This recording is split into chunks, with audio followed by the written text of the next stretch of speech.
الحمدللہ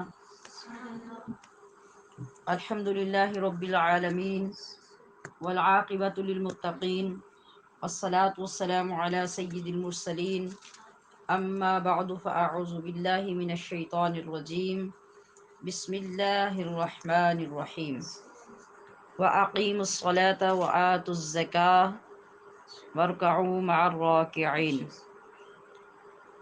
رب اشرح لی صدری ویسر لی امری واحلل عقدۃ من لسانی یفقہوا قولی سبحانک لا علم لنا الا ما علمتنا انک انت العلیم الحکیم الصلاۃ والسلام علیک یا سیدی یا رسول اللہ وعلی آلک واصحابک یا حبیب اللہ مولاي صل وسلم دائما ابدا علی حبیبک خیر الخلق کلہم۔ چہرے کھلے کھلے ہیں، روشن ہے سب کا سینہ۔ یہ میں شب قدر کے تناظر میں عرض کرنے لگی ہوں، چونکہ رات قدر کی گزری ہے، 27 کی رات گزری ہے، اور یقیناً ہم سب نے بڑی محبت سے اس کو بسر کیا ہے۔ اس کا اثر تو چہروں پہ ہوگا۔ چہرے کھلے کھلے ہیں، روشن ہے سب کا سینہ، ایسا بنایا رب نے رمضان کا مہینہ۔ نام اس کا زندگی ہے، کہتے ہیں اس کو جینا۔ کس کو؟ جیسے ابھی گزر رہے ہیں شب و روز، حقیقت زندگی یہی ہے۔ نام اس کا زندگی ہے، کہتے ہیں اس کو جینا، چہرے کھلے کھلے ہیں، روشن ہے سب کا سینہ، ایسا بنایا رب نے رمضان کا مہینہ۔ اور جو 2 دن رہ گئے ہیں اس میں کیا کر لو؟ جی بھر کے لوٹ لو، جی بھر کے لوٹ لو رحمت رمضان کی ہیں گھڑیاں، جی بھر کے لوٹ لو رحمت رمضان کی ہیں گھڑیاں، مانگو خدا کی بخشش رمضان کی ہے گھڑیاں، پھر آئے گا نہ ہاتھوں انمول یہ خزینہ، چہرے کھلے کھلے ہیں، روشن ہے سب کا سینہ۔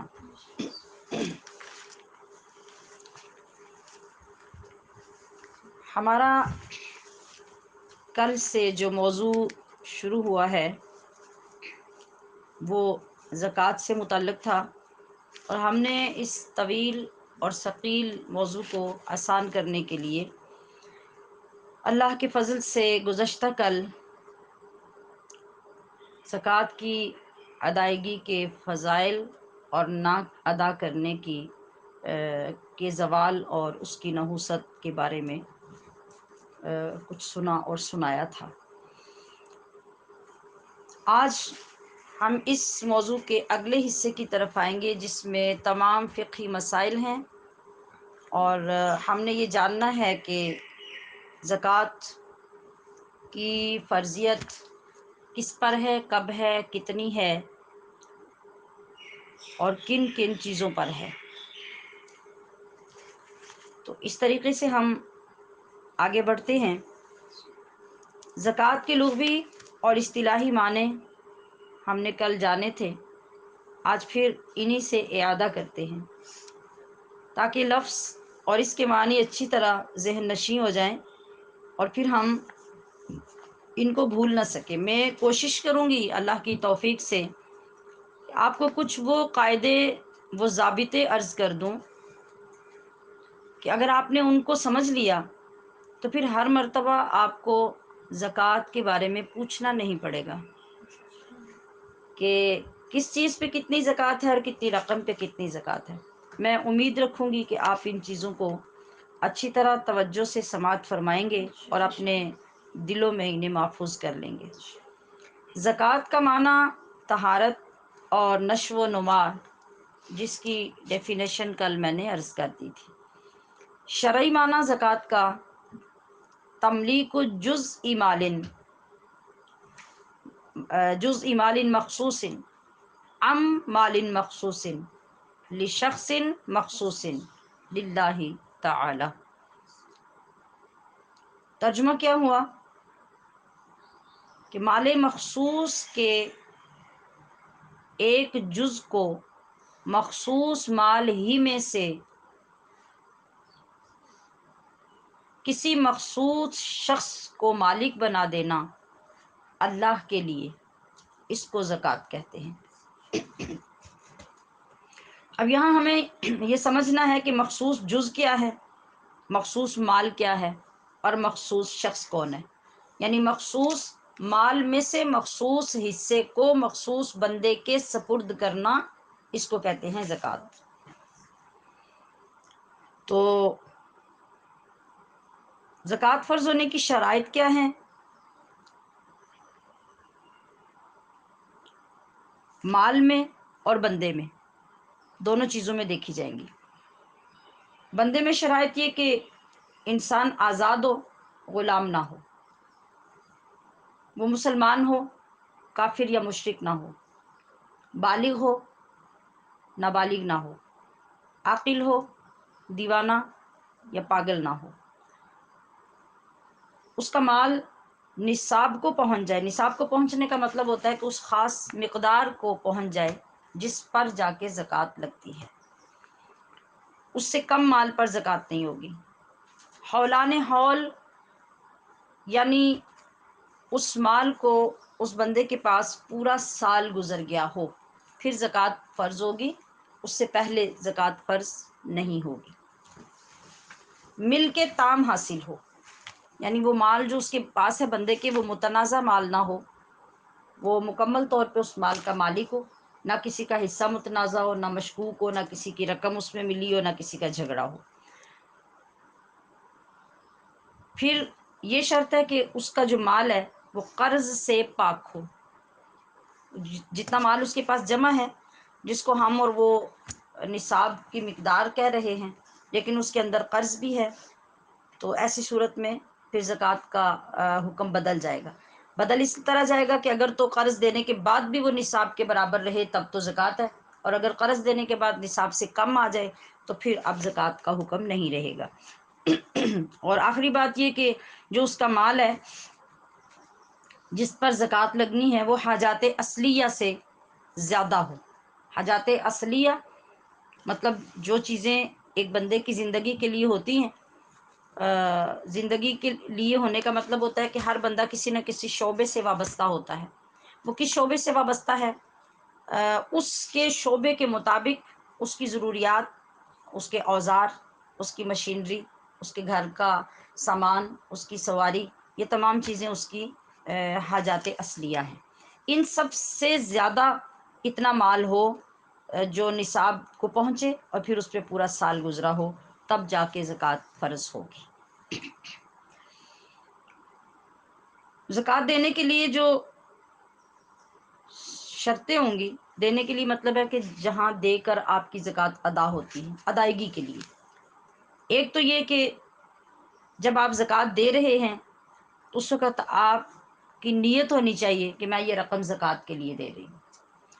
دوسرے یہ ہے کہ جب آپ زکوٰۃ دے رہے ہیں تو آپ اس زکوٰۃ کی رقم کو دے کر کسی بندے کو اس کا مالک بنا رہے ہوں، اس کی ملکیت میں دے رہے ہوں، تب زکوٰۃ ادا ہوگی ان دو شرطوں کے ساتھ۔ لشخص مخصوص، مخصوص آدمی کو آپ نے تملیک کرنی ہے، یعنی مالک بنانا ہے۔ تو اگر وہ مخصوص آدمی نہیں ہیں تو ان کے علاوہ آپ کسی کو زکوٰۃ دیں گے تو آپ کی زکوٰۃ نہیں لگے گی۔ انما الصدقات للفقراء والمساکین، آپ کی زکوٰۃ کے حقدار فقیر لوگ ہیں، مسکین ہیں، والعاملین علیہا، اور اس شعبے میں حکومت کے جو زکوٰۃ کی مال رقم اکٹھی کرتے ہیں، اس میں ان کی ڈیوٹی ہے، اس میں یہ کام کرتے ہیں، تو وہ لوگ جو ہیں وہ زکوٰۃ کا مال جو ہے اس تنہا کی صورت میں ان کو دیا جا سکے گا۔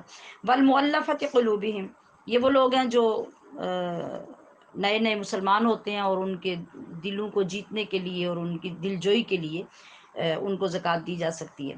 یہ اب وہ دور ختم ہو گیا۔ وفر رقاب، اور گردنیں چھڑانے میں، یعنی کوئی اگر قیدی ہے اور اس کا کوئی قصاص وغیرہ کی رقم ہے یا دیت ہے تو، یا غلام ہے، تو ان کو چھڑانے کے لیے آپ زکوٰۃ کی رقم دے کے ان کی مدد کر سکتے ہیں۔ والغارمین فی سبیل اللہ وابن السبیل، جو سفر میں ہے ایک بندہ، یعنی ایک بندہ قرض دار ہے، اس کا قرضہ اتنا بڑھ گیا کہ قرض اتارنے کی کوئی صورت نہیں ہے، تو آپ اس کے لیے مدد کر سکتے ہیں۔ اور جو بندہ اللہ کی راہ میں نکلا ہوا ہے، یا ویسے وہ بندہ جو ہے وہ مسافر تھا سفر میں، تو کسی صورت میں اس کی رقم گم ہو گئی اور اب اس کے پاس کوئی دوبارہ حاصل کرنے کی صورت نہیں ہے، تو ان ساری صورتوں میں آپ زکوٰۃ کی رقم سے ان کی مدد کر سکتے ہیں۔ وابن السبیل کون ہے؟ وہ جو اللہ کی راہ میں لڑنے کے لیے غازی ہے یا مجاہد ہے، وہ نکلا ہے، تو ان لوگوں کو آپ یہ دیں گے۔ اب یہاں جو فقیر کون ہے، مسکین کون ہے، ہمارے ہاں اصطلاح میں بالکل ان کے معنی اور ہیں۔ شرعی طور پہ فقیر وہ بندہ ہوتا ہے جس کے پاس مال تو ہے مگر نصاب سے کم ہے۔ نصاب سمجھتے ہیں نا؟ نصاب کا مطلب عام طور پہ یہ ہوتا ہے کہ 7.5 تولے سونا یا اس کی رقم، 52.5 تولے چاندی یا اس کی رقم، یا پھر کچھ سونا کچھ چاندی کچھ رقم، ان کو ملا کر رقم اتنی بن جاتی ہو کہ ایک نصاب مکمل ہو جاتا ہو، تو یہ بندہ صاحب نصاب ہوتا ہے۔ جس بندے کے پاس اس سے کم اس کے پاس کوئی مال کوئی دولت ہے اور نصاب تک نہیں پہنچتا، شریعت میں اس کو فقیر کہتے ہیں۔ مسکین کون ہے؟ مسکین وہ ہے جس کے پاس نہ پوری طرح سے کھانے کا بندوبست ہے، نہ پہننے کا بندوبست ہے، نہ لباس ہے، نہ گھر ہے، نہ کھانا ہے۔ باقی یہ جتنے نام میں نے لیے ان سب میں آج کل اس دور میں جو لوگ پائے جاتے ہوں گے ان کو زکوٰۃ کی رقم دی جا سکتی ہوگی۔ للہ تعالی کا مطلب یہ ہے کہ نہ وہ ریا کے لیے ہو، نہ دکھاوے کے لیے ہو، نہ وہ اپنے اوپر تاوان سمجھ کے ٹیکس سمجھ کے ہو، بلکہ صرف اللہ کی رضا کے لیے اور اللہ کا حکم ماننے کے لیے ایک انسان یہ کرے گا، اس کو عبادت سمجھ کے، عبادت کو زندہ کرنے کے لیے، تو پھر اس کی زکوٰۃ قبول ہوگی۔ اب اپنا ثواب بڑھانے کے لیے یا پھر اس کو یعنی قائم رکھنے کے لیے جب ایک انسان اہتمام کرے گا تو اللہ پاک اس سے زیادہ راضی ہوگا، اور وہ چند طریقے ہیں جن کے ذریعے اللہ سے زیادہ اجر و ثواب انسان لے سکتا ہے۔ ایک تو یہ کہ جب زکوٰۃ انسان پہ فرض ہو جائے تو وہ اس کی ادائیگی میں جلدی کرے، یہ اللہ کو بہت پسند ہوگا۔ اس کا کیا مطلب ہے؟ اس کا یہ مطلب ہے کہ جیسے آج کل ہمارے ہاں ایک ٹرینڈ ہے کہ رمضان شریف میں زکوٰۃ دینی ہے، وہ سن رکھا ہے کہ 70 گنا اجر زیادہ ہو جاتا ہے۔ آپ کے پڑوس میں ایک بندہ ہے جو پچھلے 4 مہینے سے گھر میں ہانڈی بھی نہیں پکا رہا، اس کے بچے ایسے ہیں کہ وہ اسکول کی فیس بھی ادا نہیں کر سکتے، ان کے گھر میں بر وقت کھانے کا انتظام نہیں ہو سکتا، اور آپ انتظار کر رہے ہیں رمضان شریف کا۔ ایسے میں آپ کو رمضان شریف میں زیادہ ثواب نہیں ملے گا، بلکہ اس بے بس اور مصیبت زدہ خاندان کی بر وقت مدد کر کے ان کو تنگی سے نکالنے پر رمضان سے بھی زیادہ ثواب مل جائے گا۔ اس مسئلے کو سمجھنا ضروری ہے۔ پھر یہ کہ کوشش کی جائے کہ آپ کا جو صدقہ ہے، یاد رکھیے کہ زکوٰۃ بھی صدقہ ہوتا ہے، لیکن صدقے کی قسمیں ہوتی ہیں، ایک ہوتا ہے صدقہ واجبہ، ایک ہوتا ہے نافلہ۔ واجبہ وہ ہوتا ہے جو اللہ ہمارے اوپر لازم کرتا ہے، جیسے زکوٰۃ، جیسے فطرانہ، جیسے فدیہ، اور نافلہ صدقہ وہ ہوتا ہے جو ہم خود اللہ کو راضی کرنے کے لیے اس کے مال کے شکرانے میں، یا بعض اچانک کوئی ہمارے ساتھ مسئلہ بن جاتا ہے تو ہم اللہ کی راہ میں صدقہ دیتے ہیں، یہ سارے صدقے نافلہ ہیں۔ تو یہ دونوں طرح کے جو صدقے ہیں جب آپ ان کو پوشیدہ طور پہ ادا کرتے ہیں، ایک تو یہ کہ مطلب آپ لوگوں پہ اعلان نہیں کرتے کہ میں نے یہ صدقہ کیا، میں نے وہ کیا، یا میں نے فلاں کی ضرورت پوری کی، یا جس کی پوری کی اس کو وقتاً فوقتاً کہا کہ میں تمہارے کام آتی ہوں، میں تمہاری مدد کرتی ہوں، یہ سب چیزیں اذیت دینے والی ہیں اور اللہ کو یہ پسند نہیں ہے، اور اس سے بندے کے اجر و ثواب میں بعض اوقات کمی ہوتی ہے اور بعض اوقات مکمل اجر و ثواب ضائع ہو جاتا ہے۔ تو پوشیدہ کی ایک تو صورت یہ ہے کہ دوسرے لوگوں کو پتہ نہ چلے، پوشیدہ کی ایک صورت یہ ہے کہ آپ جس کو دے رہے ہیں آپ اس کی عزت نفس کا بھی خیال رکھیں.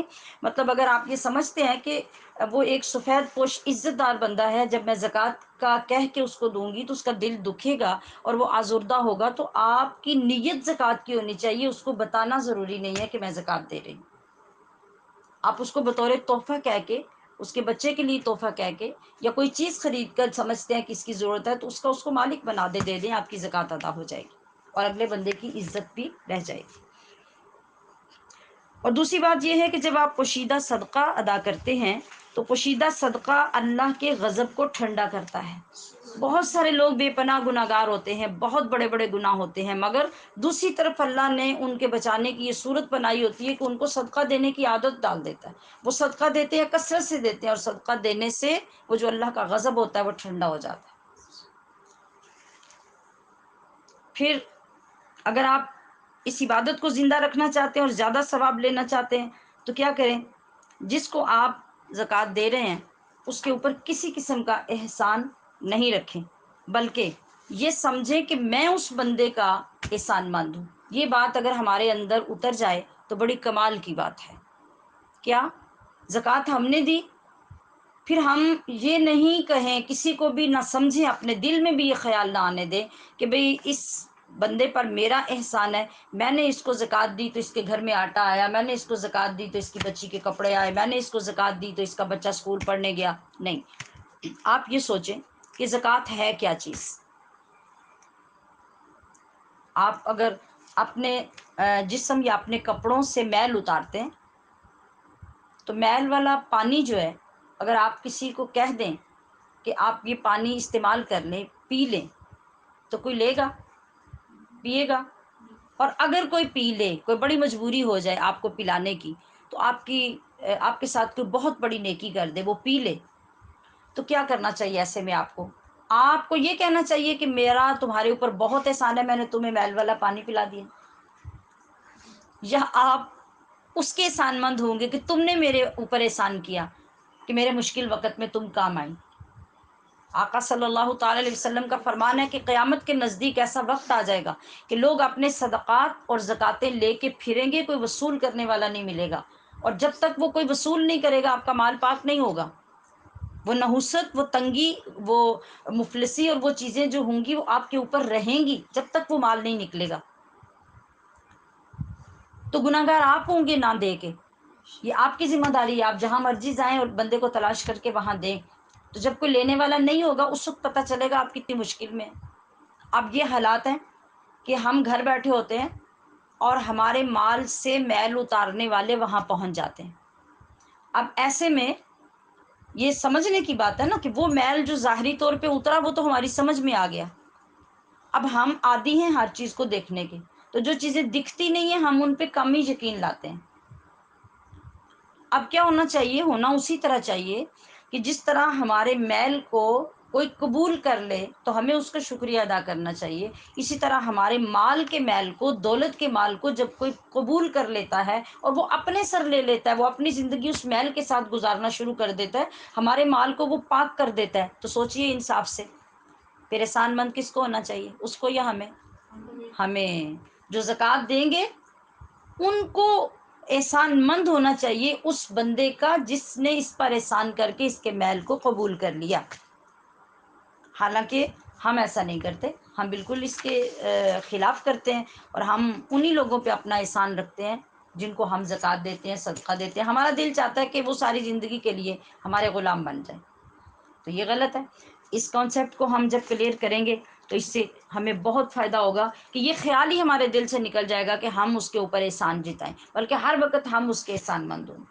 یعنی لائن سیدھی کرنی ضروری ہے، پہلے تربیت کا ٹھیک ہونا ضروری ہے، سوچوں کا درست ہونا ضروری ہے، تعلیم کا درست ہونا ضروری ہے. یہ خرابیاں خود ہی پھر ختم ہونی شروع ہو جائیں گی.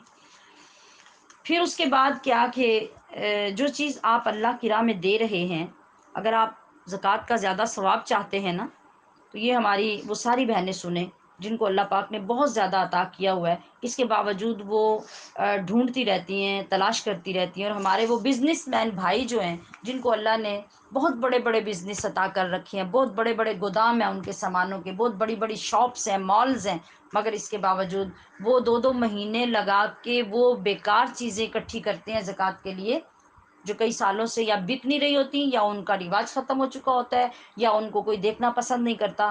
کبھی ایک مرتبہ سوچ لیا کریں، جب اکیلے آپ گودام میں بیٹھ کے چھانٹی کر رہے ہوتے ہیں کہ میں یہ کس کے لیے کر رہا ہوں، بس اتنی سی بات ہے. جس وقت آپ کو یہ سمجھ آ گئی کہ میں کس کے لیے کر رہا ہوں، میں نے پیچھے قید لگائی للہ تعالی. آپ نے یاد رکھا نا کہ آپ نے جو کرنا ہے وہ کس کے لیے کرنا ہے؟ اللہ کے لیے. تو جب اکیلے میں بیٹھ کے آپ بیکار چیزیں چھانٹی کر کر کے نکال رہے ہیں، عورتیں گھروں میں اپنے پرانے جوتے، پرانے کپڑے جن کا رواج ختم ہو گیا وہ نکال رہی ہیں، ان کو یہ بھول گیا کہ یہ کس کے لیے نکال رہی ہیں.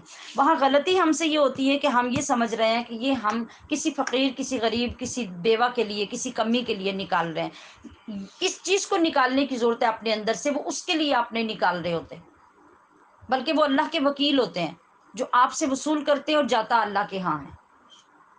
تو اللہ کے لیے جب سوچ کے آپ نکالیں گے تو جتنی مرضی تنہائیوں میں آپ بیٹھے ہوں گے، آپ کا ہاتھ اچھی چیز کی طرف جائے گا.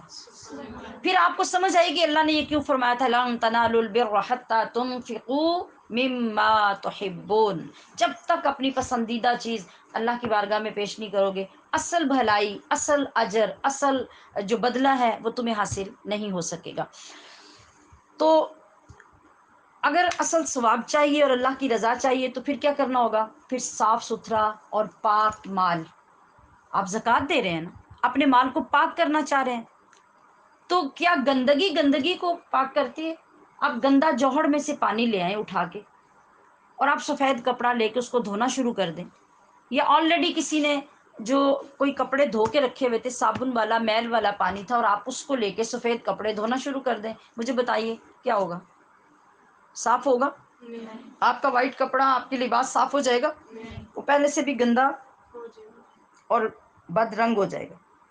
تو سوچئے کہ جب آپ زکوٰۃ دے رہے ہیں اللہ پاک کو اپنا مال صاف کروانے کے لیے، پاک کرنے کے لیے، تو پھر وہ گندے پرانے بیکار کپڑے نہ آپ کی اولاد پہنے، نہ آپ پہنے، نہ آپ کو پسند آئے.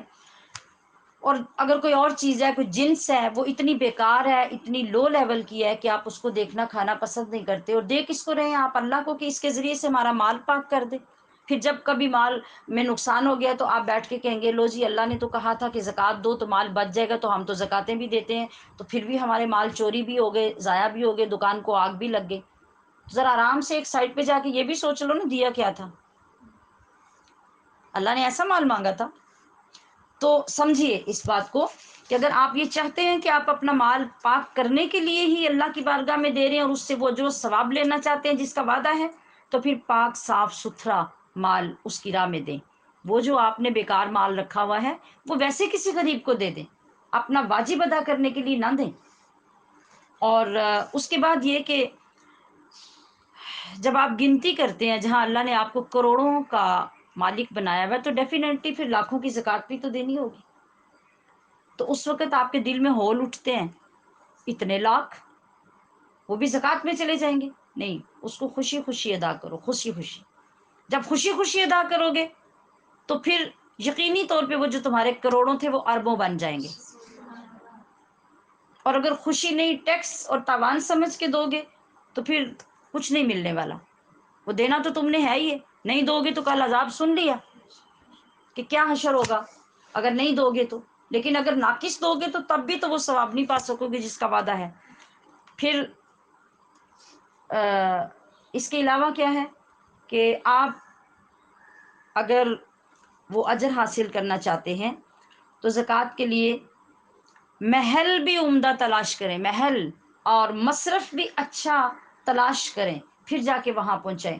یعنی عمدہ محل اور مصرف کا کیا مطلب ہے کہ آپ پہلے تلاش کریں کہ جہاں میں زکوٰۃ دینے لگی ہوں یا دینے لگا ہوں وہ بندہ، وہ جگہ، وہ مقام جہاں وہ خرچ ہونی ہے وہ کیسا ہے، وہ بندہ زکوٰۃ لینے کا حقدار ہے یا نہیں. جس جگہ پہ میں دینے لگا ہوں وہاں دے کر کوئی اللہ کے دین کو یا بندے کو فائدہ ہوگا یا نہیں. یہ بھی آپ کی ذمہ داری ہے. مطلب ایک بندہ غریب تو ہے مگر وہ نشہ کرتا ہے، ایک بندہ غریب تو ہے مگر وہ جوا کرتا ہے، اگر ایک بندہ غریب تو ہے مگر وہ زنا اور بدکاری کرتا ہے، تو آپ جا کے اس کو زکوٰۃ دیتے ہیں سپورٹ کرنے کے لیے، تو آپ نے محل تلاش نہیں کیا. یہ آپ کی ذمہ داری ہے. آپ پہلے اس کو پرکھیں، دیکھیں، پھر جا کے اپنی زکوٰۃ دیں. اور آپ صلی اللہ تعالی علیہ وسلم کا یہ ارشاد بھی ہے کہ اطعموا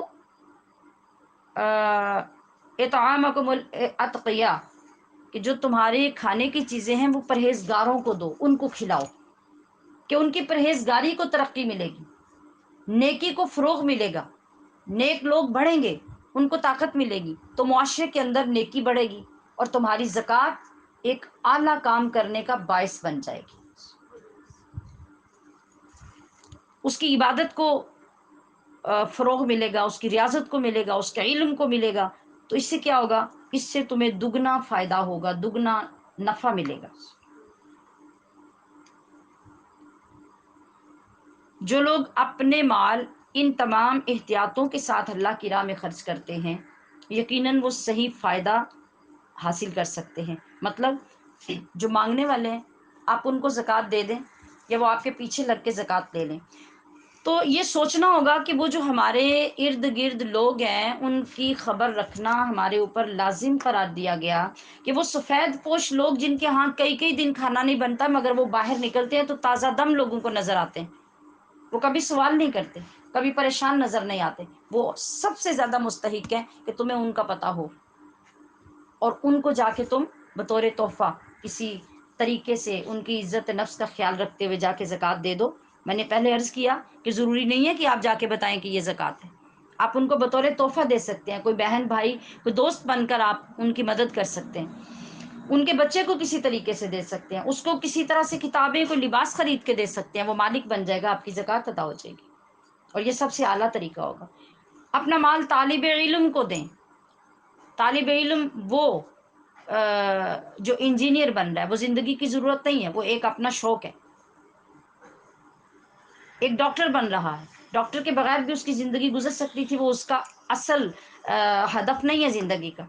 طالب علم سے مراد ہوتی ہے وہ طالب علم جو دین کی بقا کے لیے اپنے آپ کو قربان کر رہا ہے، جو دین کے فروغ کے لیے قربانی دے رہا ہے، اور اس کے ماں باپ بھی اس کو سپورٹ نہیں کر سکتے، تو پھر آپ اس کو سنبھال لیں اور وہاں پر اپنا مال خرچ کریں، پھر وہ اس طرح سے بڑھے گا جس کا ذکر حدیث پاک میں ہو چکا، کہ جس طرح تھوڑے عرصے میں تمہاری 2-1 بکریوں سے بکریوں کا ریوڑ بن جاتا ہے، اس طرح تمہاری وہ نیکیاں، تمہارے وہ صدقے پہاڑوں میں تبدیل ہو جائیں گے.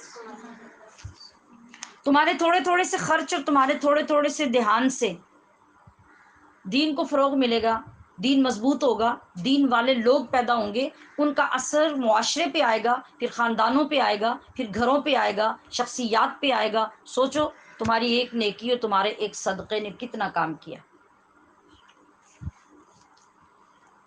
اسی طرح سے جن لوگوں کے بچے زیادہ ہیں، خاندان زیادہ ہے، کمائی کم ہے، ان زیادہ عیالدار لوگوں کو زکوٰۃ پیش کرو.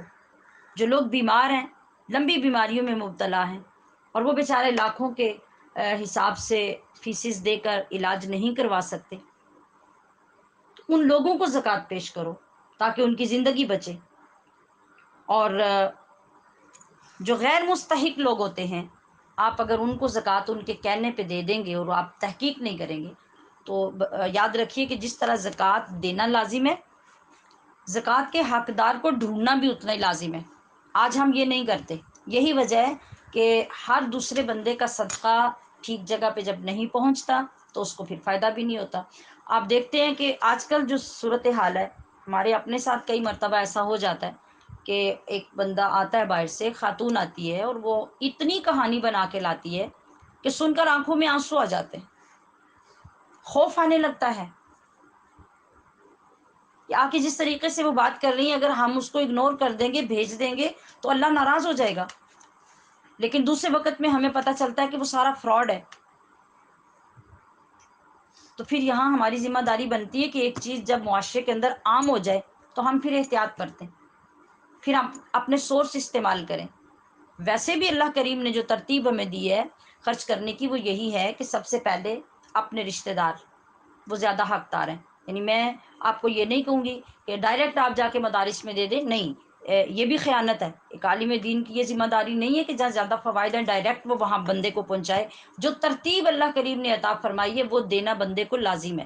ہاں پھر اس ترتیب میں جہاں فضیلت زیادہ ہے، جہاں ضرورت زیادہ ہے، پھر وہ خود بھی دیکھے اور اس کو گائیڈ بھی کیا جائے. یہ طریقہ ہے. تو سب سے پہلی مقدم چیز کیا ہے کہ اگر آپ کے اپنے ریلیٹیوز، اپنے رشتہ دار وہ بہت غریب ہے، ان کا گزارا نہیں ہو رہا، ان کے بچے نہیں پل رہے، ان کی زندگی نہیں چل رہی، آپ سب سے پہلے ان کا خیال کریں. حتیٰ کہ حدیث پاک میں کہ اگر آپ کا رشتہ دار غریب ہے اور آپ سے ناراض ہے، غریب ہے آپ سے ناراض ہے، تو یقینی طور پہ آپ یہ نہیں کہیں گے کہ میں کیوں جا کے اس کو دوں اور کیسے دوں، وہ تو مجھ سے بات ہی نہیں کرتا. اب آپ کوشش کر کے اس ناراض رشتہ دار کو جب حقدار ہے تو زکوٰۃ پہنچاتے ہیں تو اس کا کئی گنا زیادہ رب آپ کو ثواب عطا کرتا. آپ نے اس کو باور بھی نہیں کروایا مگر اس کی ضرورت کا بھی خیال رکھا، آپ نے احساس بھی کیا اور جو اس کا حق تھا اس تک پہنچا بھی دیا. تو آپ نے اپنے نفس کو مارا نا. آپ کی انا تو یہ کہہ رہی تھی میں کیوں دوں، مگر اللہ کا حکم یہ ہے کہ تمہیں ثواب زیادہ ہے، تو پھر آپ نے جب اس کو ترجیح دی تو اللہ نے آپ کو اجر و ثواب زیادہ دے دیا. اس کے بعد اپنے اڑوس پڑوس میں وہاں دیکھیں کہ وہاں اگر کوئی واقعی حقدار ہے پھر آپ اس کو دیں. اگر وہاں ایسا کوئی نہیں ہے پھر آپ کے رشتہ دار جو باہر کہیں رہتے ہیں دوسرے علاقوں میں آپ ان کو بھیجیں. یہ ترتیب چلے گی. پھر عام لوگوں میں دیکھیں وہاں کوئی ہے.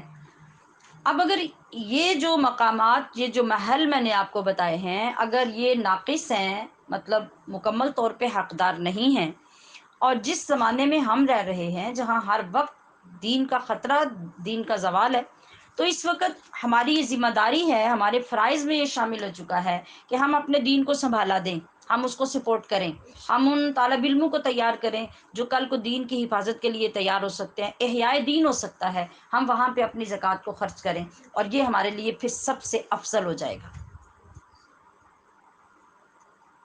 بات سمجھ سکیں آپ؟ جی. تو اس طرح سے اللہ تبارک و تعالیٰ نے ایک ہمیں ترتیب عطا فرمائی. ہم جب ان تمام چیزوں کا خیال رکھ کر اپنے صدقات پیش کریں گے تو یقیناً اللہ کے فرمان کے مطابق ہمیں اس کا اجر و ثواب ملے گا. اب جہاں میں نے رشتہ داروں میں دینے کی جو بات کی ہے، یہاں بہت امپورٹنٹ بات جو اکثر بچیاں پوچھتی ہیں بار بار، اس کو نوٹ فرما لیجئے کہ رشتہ داروں میں، اپنے قرابت داروں میں دینے کے دو اصول ہیں. ایک یہ ہے کہ آپ اپنے اصول کو زکوٰۃ نہیں دے سکتے، صدقہ واجبہ بھی نہیں دے سکتے، دیگر بھی جو ہیں فطرانہ، فدیہ وغیرہ.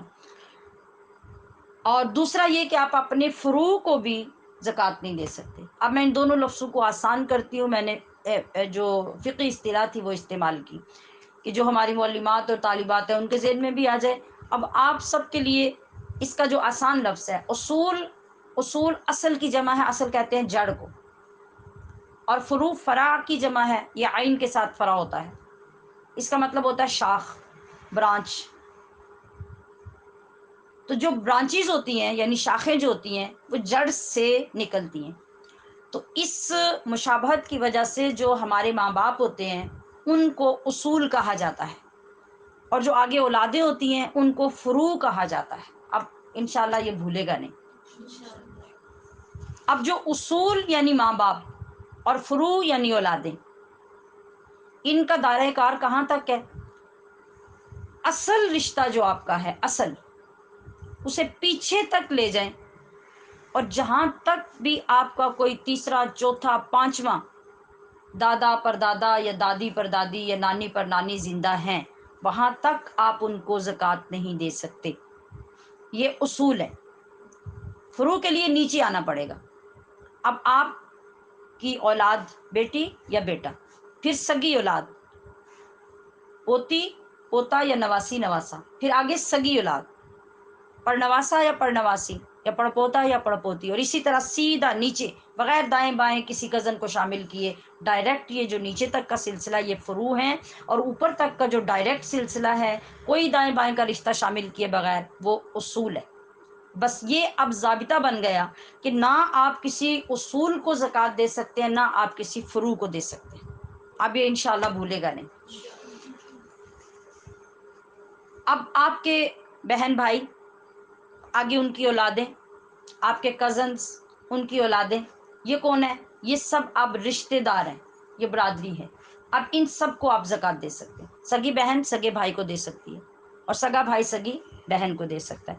جس طرح ان لوگوں کو یعنی ماں باپ اور یہ جو اصول و فروع ہیں ان کو نہیں دے سکتے، اسی طرح شوہر بیوی کو، بیوی شوہر کو بھی نہیں دیں گے۔ اب ان رشتوں کے علاوہ آ جائیں کہ اور کس کو زکوٰۃ نہیں دی جا سکتی۔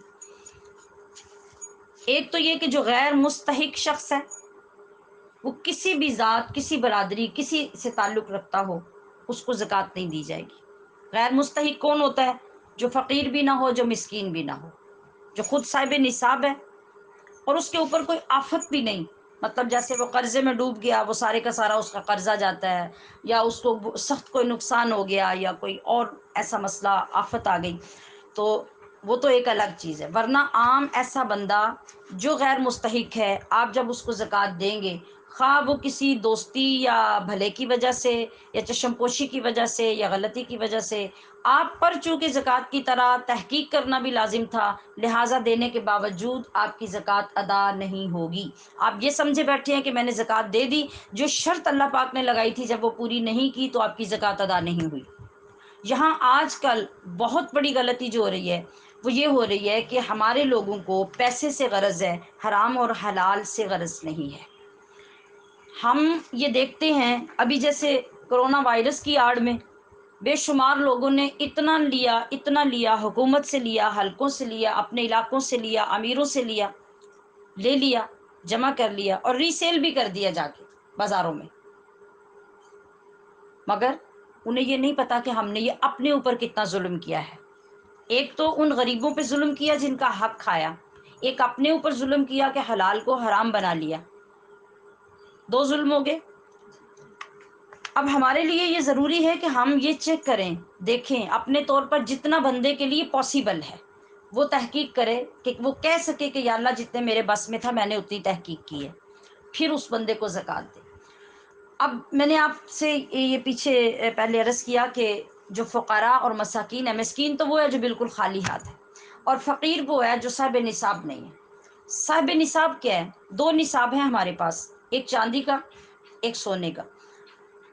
چاندی کی رقم کے مطابق اگر کسی کی ضروریات اصلیہ کے بعد 1 سال سے اتنی رقم پڑی ہے، جو آج کل کے دور کے مطابق یعنی قیمتیں بدلتی رہتی ہیں، تو ہمیں ضروری ہوتا ہے کہ ہم جس وقت میں بات کر رہے ہیں اس وقت کی قیمت کا ہمیں علم ہو۔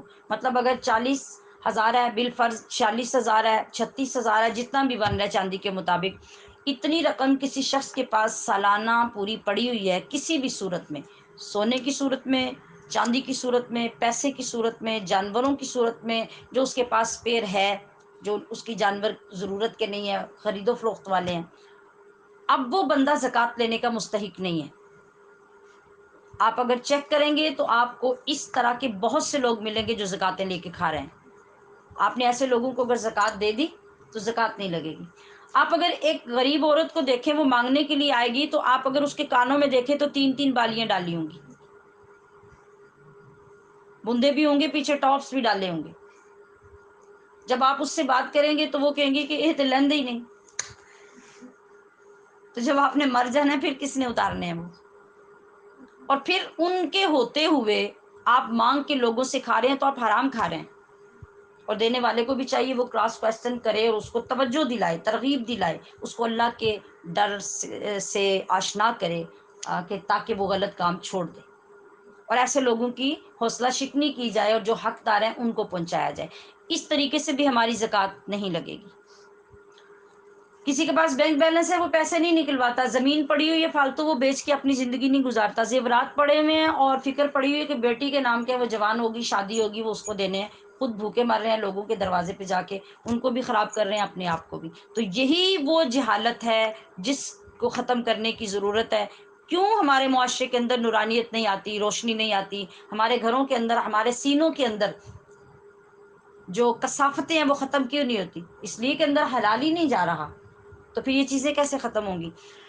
اسی طرح جو بندہ میں نے کہا کہ مالدار ہوگا اس کو بھی زکوٰۃ نہیں لگے گی، اور اس سے بھی کم درجے کا ہوگا تو اس کو زکوٰۃ دی جائے گی۔ اور اس کے علاوہ سادات اکرام کو زکوٰۃ کی رقم نہیں لگے گی۔ جو آقا صلی اللہ تعالی علیہ وسلم کے خاندان بنو ہاشم کے خاندان ہیں، ان کو زکوٰۃ نہیں لگے گی۔ اور وہ لوگ جو ہیں وہ کن کی اولادیں ہیں جن کو زکوٰۃ نہیں لگے گی؟ حضرت علی رضی اللہ تعالی عنہ، حضرت جعفر، حضرت عقیل، حضرت عباس، حضرت حارث، ان کی اولادیں آگے جو ہیں اور ان کے جو خاندان ہیں ان میں سے کسی کو زکوٰۃ نہیں لگے گی۔ اسی طرح کسی کافر کو، کسی مرتد کو، کسی بد مذہب کو بھی آپ اگر زکوٰۃ دیں گے تو آپ کی زکوٰۃ نہیں لگے گی۔ یہ ہے وہ مختصر خاکہ کہ آپ کو یہ دیکھنا ہے کہ آپ زکوٰۃ کس کو دے رہے ہیں۔ میرے خیال میں اتنی باتوں کی اگر ہمیں سمجھ آ جائے تو ہم اپنے مال کو درست طریقے پر خرچ کر سکتے ہیں۔ اب رہی بات یہ کہ زکوٰۃ تو نہیں لگ رہی، لیکن پوری دنیا میں اولاد آدم میں اگر کوئی صاحب احترام، صاحب عزت، صاحب مقام کسی کی اولاد ہے، کوئی خاندان ہے، تو وہ خاندان مصطفیٰ، سادات خاندان اور بنو ہاشم کے یہ خاندان ہیں جن کو زکوٰۃ لگ ہی نہیں سکتی۔ اب اگر یہ لوگ سفید پوش ہوں گے تو وہ کیا کریں گے؟ وہ کیا کریں گے؟ آقا صلی اللہ تعالی علیہ وسلم کا فرمان الا ماشاء اللہ آج امت نے بھلا دیا۔ آپ علیہ الصلوۃ والسلام نے کیا ارشاد فرمایا تھا کہ میں تم سے کوئی بدلہ اپنی تبلیغ کا، اپنے نبی ہونے کا، تم تک رب کا پیغام پہنچانے کا نہیں مانگتا، الا المودۃ فی القربہ۔ جو میرے عزیز ہیں، میرے جو رشتہ دار ہیں، ان کے ساتھ مودت، ان کا احترام، ان کے ساتھ جو تمہارا ادب کا رشتہ ہے اس کو قائم رکھنا، ان کا خیال رکھنا۔ تو یہ ایسا ہی ہوگا کہ جیسے ہمارے اپنے سگے ماں باپ ہوں اور ایک بچہ امیر ہو جائے اور وہ خود تو عیش کر رہا ہو تو ماں باپ کو وہ پوچھے ہی نہ، وہ یا وہ لوگوں سے لے کے کھا کے گزارا کر رہے ہوں تو یا پھر ان کو کوئی پوچھنے والا ہو ہی نہ، تو یہ کتنی رسوائی کی بات ہوگی، کتنی بے عزتی کی بات ہوگی دنیا کے اندر بھی۔ تو جب خاندان رسول صلی اللہ علیہ وسلم یا خاندان سادات جو ہوں گے وہ اگر ہمارے معاشرے کے اندر اتنی قسم پرسی اور بے بسی کی زندگی گزار رہے ہوں گے، مفلسی کی زندگی، تو ان کے پاس اگر ہم رہ کے عیش کرتے ہوں گے تو کل اللہ کے دربار میں جا کے ہم کیا جواب دیں گے؟ اور ان کے ساتھ یہ جو کیا وہ سلوک ہوگا اس کی جسٹیفیکیشن کیا پیش کریں گے؟ اور حضور صلی اللہ تعالی علیہ وسلم کی ذات اقدس جن سے جا کے ہم نے شفاعت طلب کرنی ہے، جن کی بارگاہ میں ہم نے امید رکھنی ہے کہ ان کے حوض کوثر سے ہمیں سیراب کیا جائے گا، آپ کی شفاعت سے ہم پل صراط گزریں گے، آپ کی شفاعت سے ہمارے اعمال تولے جائیں گے، آپ کی شفاعت سے ہمیں جنت اتارا جائے گا۔ مجھے بتائیے کہ اگر ایک عام بندہ جس کی اولاد بالکل جاہل، ان پڑھ، نافرمان ہی کیوں نہ ہو تو یہ گھر کا مسئلہ ہے۔ لوگوں کے سامنے کبھی بھی وہ ماں باپ یہ پسند نہیں کریں گے کہ لوگ آ کے ان کے سامنے ان کی پٹائی کریں، ان کو گالیاں دیں، ان کی بے عزتی کریں۔ ایک عام ماں باپ کا اپنی اولاد کے ساتھ یہ رویہ اور یہ عزت کا خیال رکھنا ہوتا ہے، تو جو کائنات کے والی ہیں، جو نبیوں کے سردار ہیں، جو اللہ کے محبوب، جن محبوب کو رب یہ فرما رہا ہے کہ اے حبیب تمہارا جو چھوٹے سے چھوٹا عام معمولی سا معمولی گناہ گار امتی ہوگا، جب تک آپ اس کے معاملے میں بھی راضی نہیں ہوں گے اس وقت تک میں جنت میں بھیجنا بند نہیں کروں گا، اس میں بھی تمہاری رضا چاہوں گا۔ تم مجھے یہ بتائیے کہ جب آقا صلی اللہ علیہ وسلم کی اپنی اولاد کے لوگ جو ہیں وہ جب اتنی تکلیف میں ہوں اور ہمارے درمیان ہوں اور ہمیں پرواہ بھی نہ ہو تو کیا اس بات سے آقا راضی ہو جائیں گے؟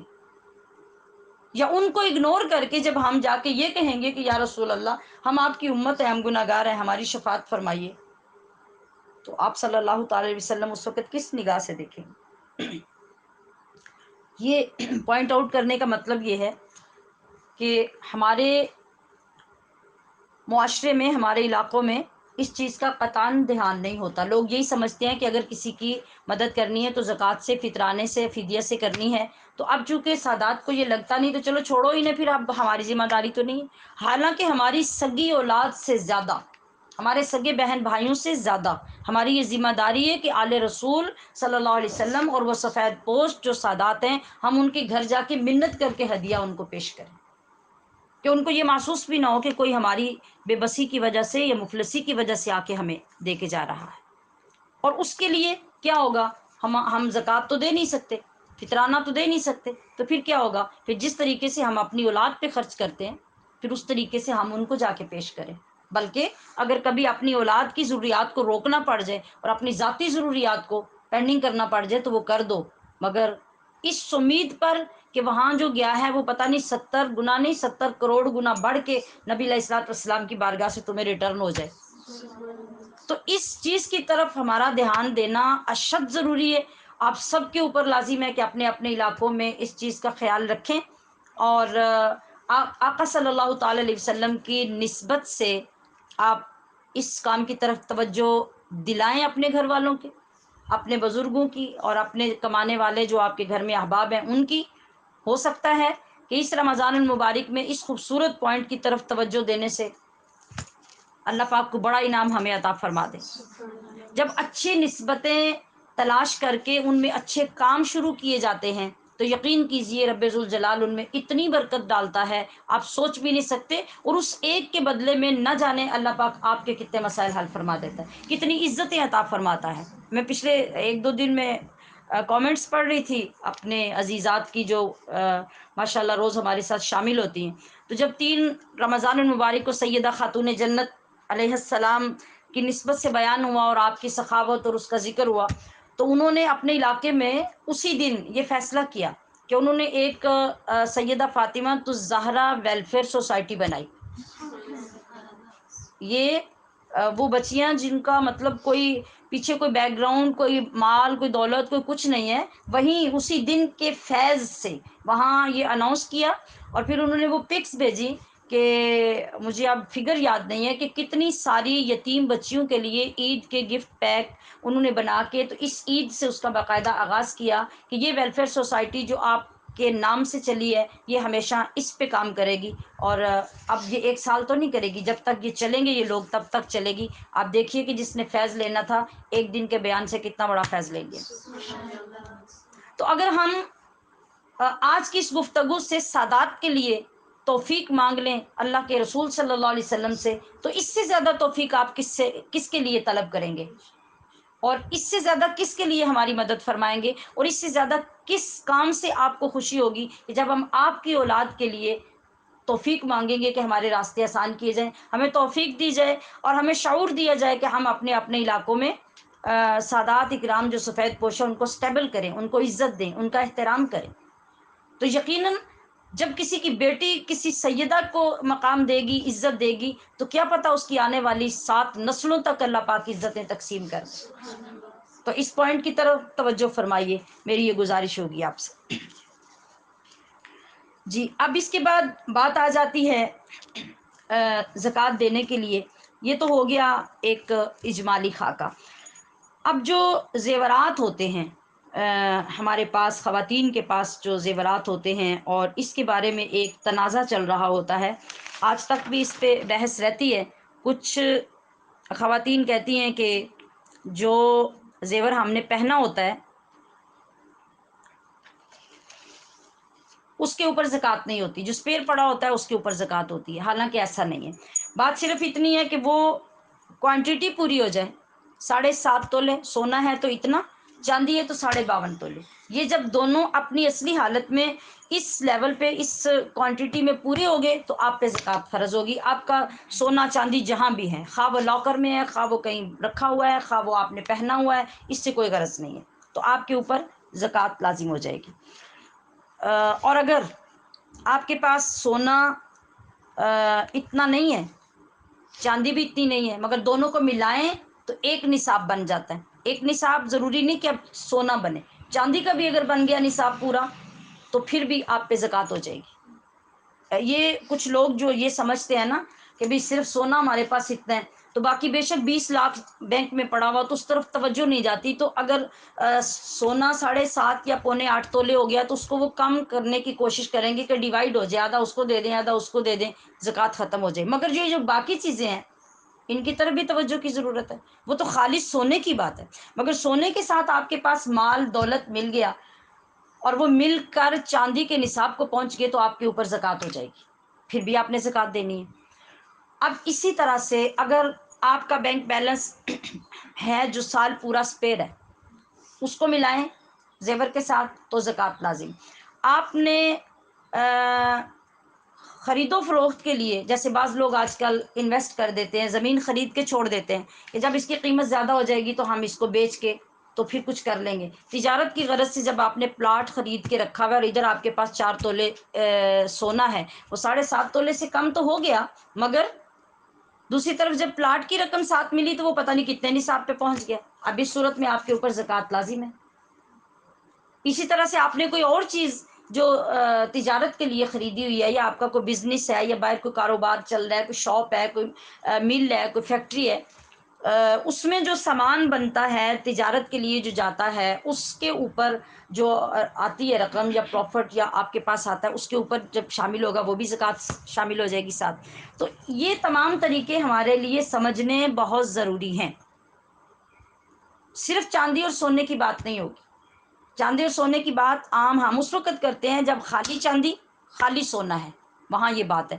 اور جب کچھ یہ کچھ وہ ملا اور مل کے ایک نصاب بن گیا تو پھر ان ساری چیزوں کو دیکھنا ہوگا.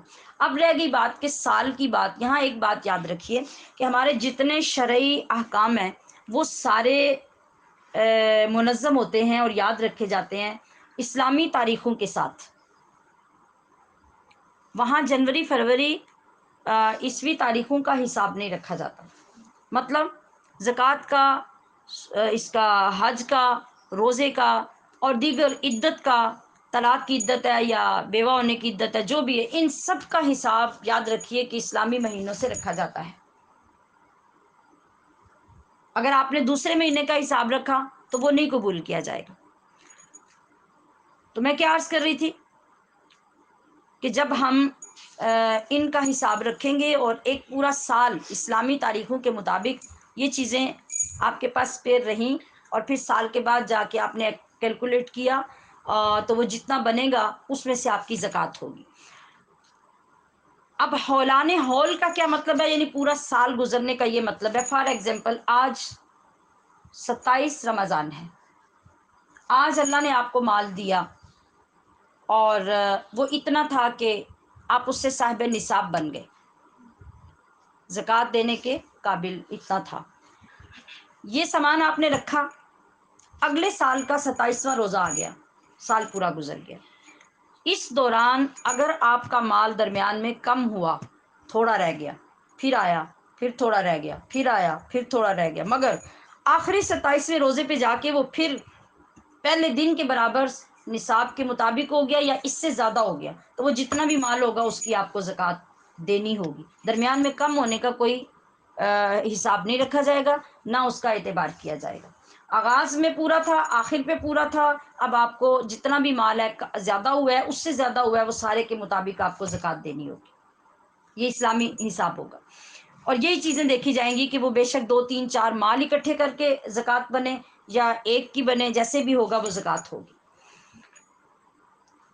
اب یہاں ایک چیز اور آسانی سے سمجھنے کا یہ طریقہ ہوگا. کچھ تو یہ ہے کہ آپ کی آمدن آ رہی ہے، مختلف ذرائع سے آ رہی ہے.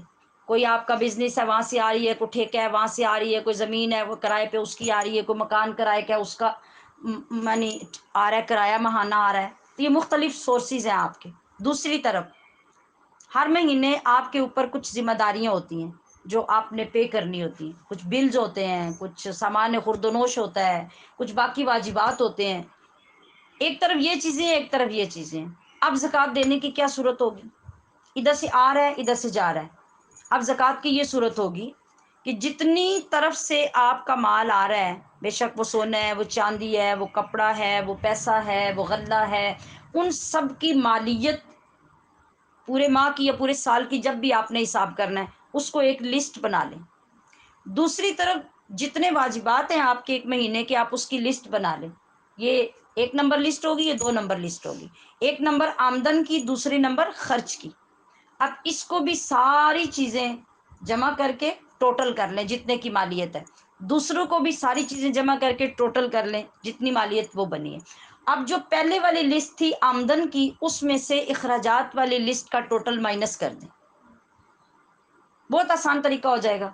آپ اس میں سے ساری چیزوں کو اکٹھا کر کے مائنس کر دیں۔ مائنس کرنے کے بعد اب آپ دیکھیں کہ جو حاصل تفریق ہے وہ کیا ہے، کیا وہ اتنی رقم بنی ہے جو پورے سال سے آپ کے پاس ہے، اور پھر اس سے 52.5 تولے چاندی خریدی جا سکتی ہے؟ اگر اتنی ہے تو اب کیا کریں؟ اب وہ جو بھی آپ کی رقم بچی تھی نا تفریق اور مائنس کرنے کے بعد، اب آپ اس میں سے 40واں حصہ زکوٰۃ دے دیں، بات ختم۔ ایک ایک چیز کو اس طرح سے اگر کرنا مشکل ہوگا تو آپ اس میں سے 40واں حصہ نکال کے زکوٰۃ دیں گے، یہی آپ کی زکوٰۃ کا طریقہ ہوگا جو کچھ بھی آپ کے پاس ہوگا۔ اب رہ گئی بات سونا اور چاندی، اصل آپ کے پاس ہے، مطلب زیورات بنے ہوئے ہیں، اب آپ اس کی زکوٰۃ کیسے دیں گے؟ یہاں ایک بہت بڑی غلطی ہوتی ہے۔ میں ایک ایک چیز کو اس لیے سمجھانے کی کوشش کر رہی ہوں کہ جہاں ایک پیسے کی بھی غلطی رہ جائے گی آپ مجرم رہیں گے۔ آپ کے پاس زیورات ہیں، ان کے اندر نگ لگے ہوئے ہیں، سونے کے زیورات میں، چاندی کے زیورات میں نگ لگے ہوئے ہیں۔ آپ نے جب قیمت لگوانی ہے تو وہ نگ نکال کر جو باقی سونا یا چاندی ہوگی، ہر سال کے مطابق آپ ان کی قیمت لگوائیں گے کہ اب آپ کے پاس جتنا زیور ہے اس کی قیمت کتنی بن رہی ہے، کون سی قیمت؟ جس پہ آپ نے بیچنا ہے، خریدنا نہیں۔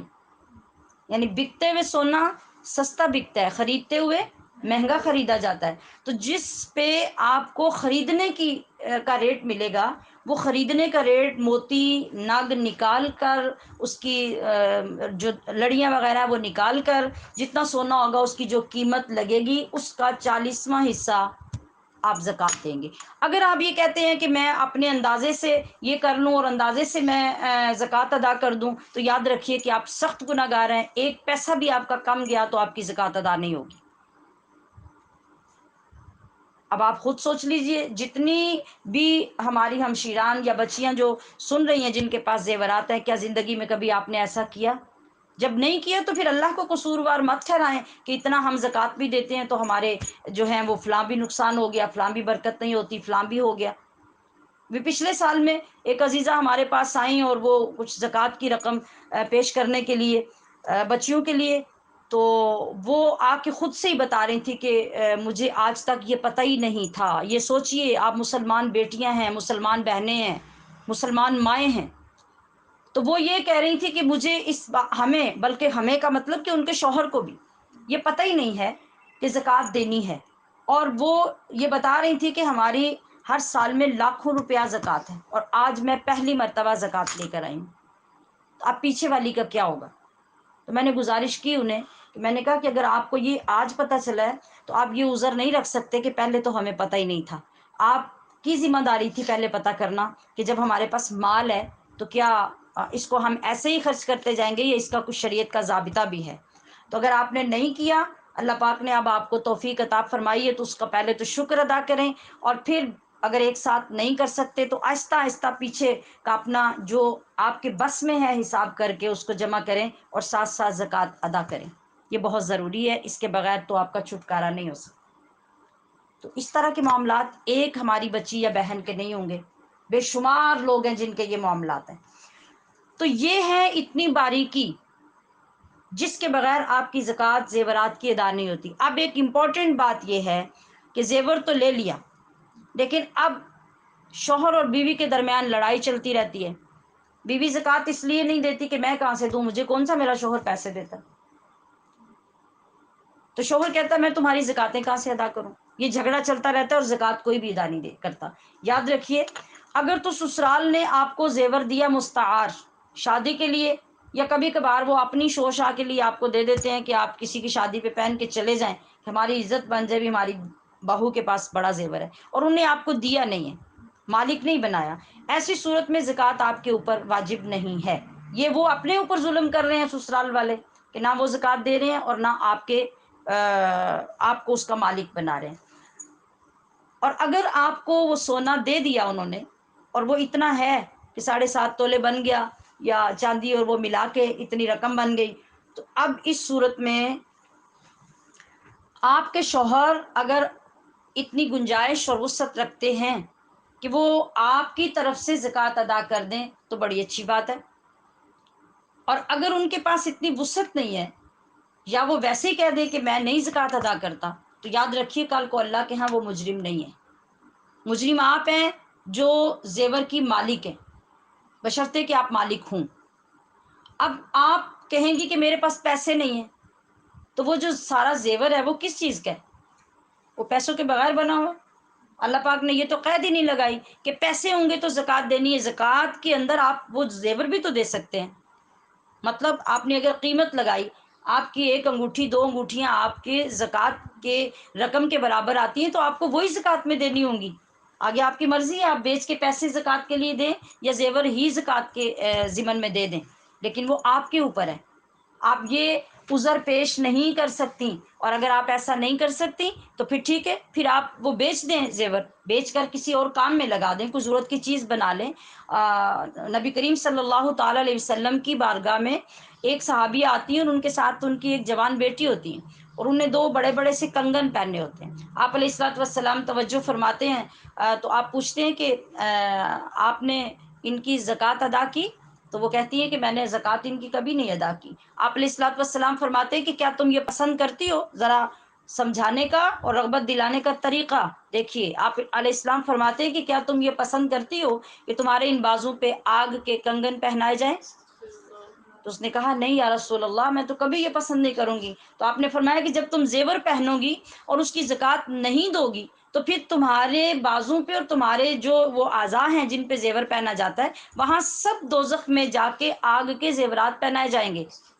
اور ڈر اور خوف کا عالم کیا ہوتا ہے مسلمان بندہ، مرد ہو یا عورت، اس کے اندر، اور حقیقی معنوں میں اسلام ہے کیا کہ اسی جگہ پہ بیٹھے ہوئے اس بچی نے، جوان بچی ہے، اس نے اپنے بازو سے کنگن اتارے اور حضور کی بارگاہ میں پیش کر دی، یا رسول اللہ میری طرف سے یہ صدقہ قبول کر لیجیے۔ یہ مقام ہے مسلمان کا۔ اور ہم ایک انگوٹھی کو ساری زندگی سنبھال کے اس طرح رکھتے ہیں کہ اس کے ساتھ ہم گزارا کر لیتے ہیں، ساری زندگی گزارتے ہیں، اسے انگلی سے اتارنے کے لیے تیار نہیں ہوتے، بے شک آپ وہ اتنے موٹے ہو جائیں کہ وہ اندر پھنس جائے، اور اتنے پتلے ہو جائیں کہ اس کے اوپر دھاگے لپیٹ لپیٹ کے آپ کو پہننا پڑے، آپ اس کی جان نہیں چھوڑتے۔ تو اسلام یہ نہیں ہے۔ آپ اللہ کے ساتھ چل کے دیکھیں نا، آپ اس کی مان کے دیکھیں، پھر دیکھیں وہ آپ کو کیا کیا عطا کرتا ہے۔ آپ ایک چیز کے لیے مر رہے ہیں تو اللہ آپ کو 70 دینے کا وعدہ کر رہا ہے، 700 دینے کا وعدہ کر رہا ہے، مگر آپ اس نیک نیتی سے دے کے دیکھیں۔ تو میری تمام بہنوں سے محبت کے ساتھ یہ گزارش ہے کہ آپ اپنے شوہروں کو پریشرائز مت کریں کہ ان کو گناہ ملے گا جب آپ کی زکوٰۃ نہیں دیں گے، ان کو گناہ نہیں ملے گا۔ ہاں اگر انہوں نے آپ کو دیا نہیں، آپ کی ملکیت میں نہیں دیا، پھر تو واقعی وہ گناہ گار ہیں یا ان کے ماں باپ گناہ گار ہیں، اور اگر ایسا نہیں، مالک آپ ہیں، تو ایسی صورت میں آپ ذمہ دار ہیں، جیسے مرضی آپ زکوٰۃ ادا کریں۔ اب اس صورت میں زکوٰۃ ادا کرتے ہوئے اگر ایک عورت اپنا کچھ زیور بیچ کر زکوٰۃ ادا کرتی ہے تو وہاں شوہر اگر منع کرے گا تو وہ سخت گناہ گار ہوگا، ساس اور سسر منع کریں گے تو سخت گناہ گار ہوں گے، کیونکہ یہ اس کا اور اس کے رب کا معاملہ ہے۔ یا اس کی ذمہ داری پوری کرنی ہوگی، اس کو پیسے دیں، وہ زکوٰۃ ادا کرے، اگر یہ نہیں ہو سکتا تو پھر اپنے زیور میں وہ تصرف کر کے اپنی زکوٰۃ ادا کرے گی، کوئی روکنے کا مجاز نہیں ہوگا۔ آج سامعات محتشم، جو ہم دیکھ رہے ہیں کہ کہیں زکوٰۃ سے انکار ہو رہا ہے، کہیں نماز سے لاپرواہی ہے، کہیں حج ادا کرنے میں سستی ہے، کہیں قربانی کی جگہ پہ ایسی تحریکیں اٹھ گئی ہیں وہ جہاد کے نام پہ فنڈ جمع کر رہی ہیں اور لوگوں کو قربانی سے روک رہی ہیں۔ ایسا کیوں ہے؟ ہم کون ہیں؟ کیوں ہیں؟ کہاں ہیں؟ کچھ معلوم نہیں ہمیں۔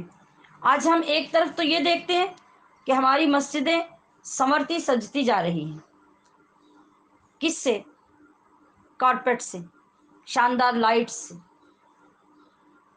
اے سی لگا کر، شاندار پنکھے لگا کر، کولر لگا کر، رنگ برنگی لائٹس لگا کر، سج دھج کے ساتھ مساجد بنائی جا رہی ہیں، مگر نماز کے وقت میں دروازہ کھول کے دیکھیں، آپ کو گنتی کے ہی لوگ وہاں نظر آئیں گے۔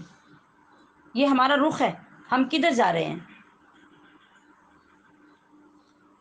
پتہ یہ چلا کہ لوگوں کو آسائشوں کے ساتھ اللہ کے قریب نہیں کیا جا سکتا۔ یہ کچھ لوگوں کا جو خیال ہے نا کہ آج ہمارے گھروں میں یہ نہیں، دیکھیے شیطان کی چال دیکھیے، لوگ یہ کہتے ہیں کہ ہمارے گھروں میں تو اے سی لگے ہوئے، تو مسجد میں اے سی نہ ہو، ہمارے گھروں میں تو کولر لگے ہوئے تو مسجد میں کیوں کولر نہ ہو، ہمارے گھروں میں تو کارپیٹ بچھے ہوتے ہیں تو مسجد میں کارپیٹ کیوں نہ ہو۔ یہ اللہ تبارک و تعالیٰ نے کہیں نہیں فرمایا کہ کمپیریزن رکھنا، کہ جو تمہارے گھروں میں ہو وہ مسجدوں میں بنانا۔ یہ شیطان کی ایک چال ہے۔ ہم نے یہ نہیں سوچا کہ اتنی آرام دہ زندگی آ گئی ہے تو اب بھی مسجدوں میں نمازی نظر کیوں نہیں آتے؟ سہولتیں اتنی ہیں جو ہم مسجدوں کو مہیا کر سکتے ہیں تو نمازی کیوں نہیں آتے؟ یہ تو سوچ نہیں آتی۔ سوچ یہ آتی ہے کہ ہمارے گھر میں اے سی ہے تو یہاں اے سی کیوں نہیں ہے؟ یعنی وہاں بھی آرام طلبی اپنی ہے، اللہ کے حکم کا پاس نہیں ہے۔ تو عزیزات محتشم، ان چیزوں کے ساتھ لوگوں کو اللہ کے قریب نہیں کیا جا سکتا، بلکہ علم دین اور اعلیٰ درجے کا تقوی، خوف اور خشیت ہمیں اللہ کے دین کے قریب لائے گی۔ اور اسی کام کے لیے درسگاہوں، مدارس دینیہ اور جامعات اسلامیہ کو آباد کرنا پڑے گا۔ رب کی معرفت، علم شریعت اور برکات طریقت کسی درسگاہ اور کامل استاد سے اگر نہیں سیکھیں گے تو مسجدوں میں کون جائے گا؟ کوئی سیکھے گا تو مسجدوں میں جائے گا۔ کسی کو نماز کا، عبادت کا پتہ چلے گا تو کوئی مسجد میں جائے گا۔ اور اگر یہ سکھانے کے لیے نہ درسگاہیں ہوں گی نہ کامل استاد، تو پھر مسجدوں کو آباد کون کرے گا؟ کون توبہ کرے گا؟ آہوزاریاں کون کرے گا؟ کون اپنے رب کو منائے گا؟ یہ وہ جماعت ہوتی ہے جو ان مدارس اور درسگاہوں میں اساتذہ کے سامنے گھٹنے ٹیک کے جب بیٹھتی ہے تو پھر اس کا مقام یہ بن جاتا ہے جس کے لیے مصطفیٰ کریم صلی اللہ علیہ وسلم نے فرمایا کہ جس نے کسی جنتی کو، کسی بخشے ہوئے کو زمین پہ چلتے ہوئے دیکھنا ہے تو وہ طالب علموں کی جماعت کو دیکھ لے۔ آپ علیہ الصلوۃ والسلام نے ایک موقع پہ یہ بھی فرمایا کہ جو مجھے راضی کرنا چاہتا ہے وہ میرے محبوبوں کو راضی کر لے۔ سوال کیا گیا یا رسول اللہ آپ کا محبوب کون ہے؟ تو آپ نے ارشاد فرمایا کہ جو دین کا طالب علم ہے وہ میرا محبوب ہے۔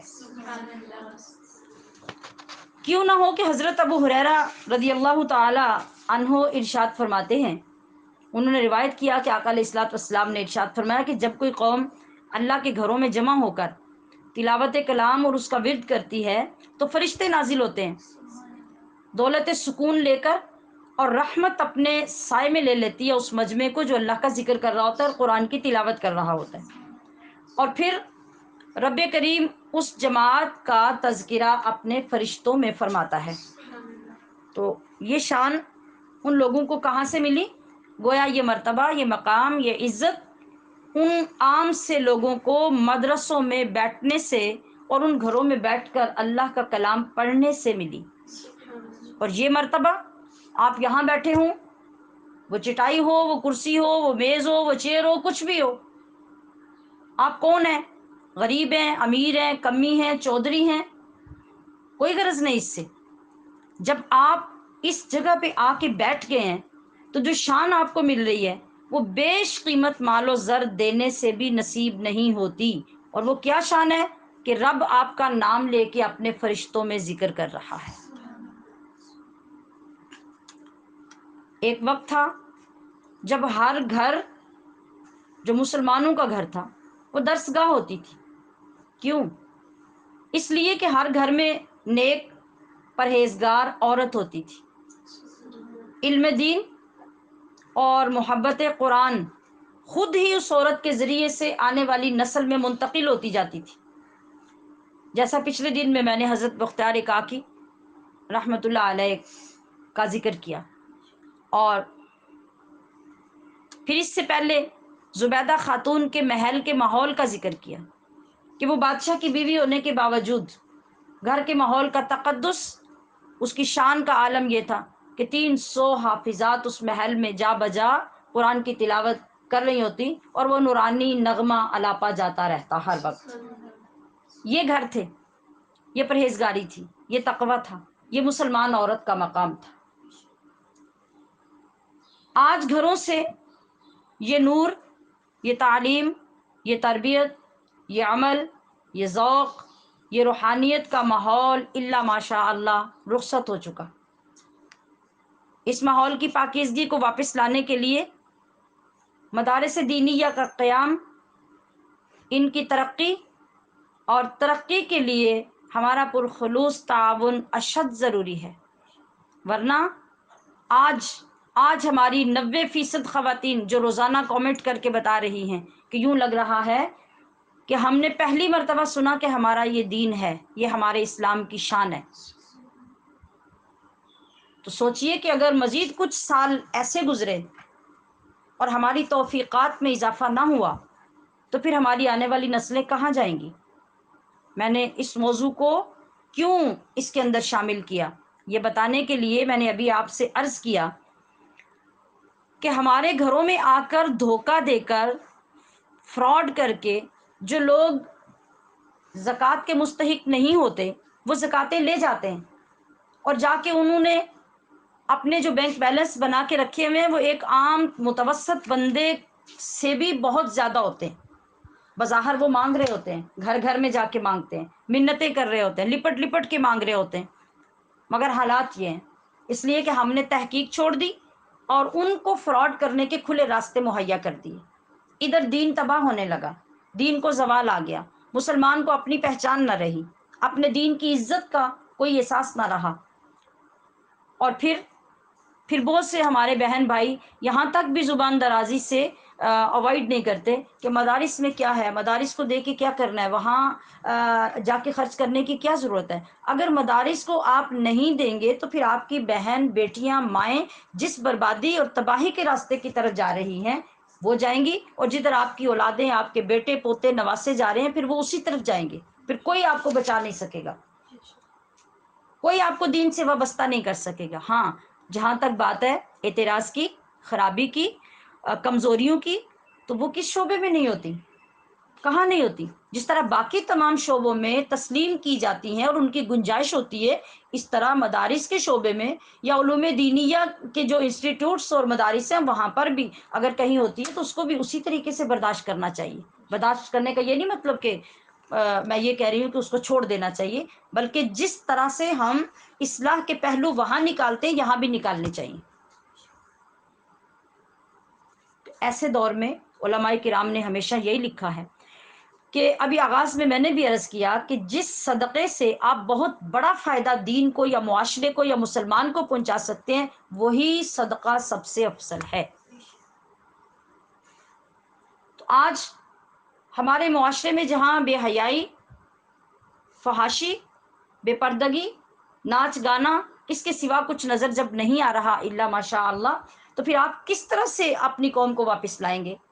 ایک ہی راستہ ہے، انہیں قرآن سے جوڑنا پڑے گا، انہیں حدیث اور سنت کے علم اور عمل سے منور و مزین کرنا پڑے گا، اور اس کے لیے جب حکومت سرپرستی نہیں کرے گی، مخیر حضرات بھی نہیں کریں گے، تو غریب عوام، جو وہ طبقہ جو نہ اسکول پڑھ سکتا ہے نہ کالج پڑھ سکتا ہے، اور مدارس میں بھی اگر ان کو سپورٹ نہیں کیا جائے گا تو پھر ان کی تعلیم کا کیا بنے گا اور ہمارے معاشرے کا لیول کیا بنے گا؟ تو سامعات محترم، یہاں گزارش میں یہ کر رہی ہوں کہ افراط و تفریط کا شکار ہونے کی بجائے ہم سب کو، میں ہوں یا آپ ہوں، ہمارے بھائی ہوں، ہمارے باپ ہوں، ہمارے بچے ہوں، ہماری بہنیں اور مائیں ہوں، سب کو اپنا اپنا کردار ادا کرنا ہوگا، اور وہ کیا؟ ایک دیانت، ایک صداقت اور ایک دین کے ساتھ اخلاص۔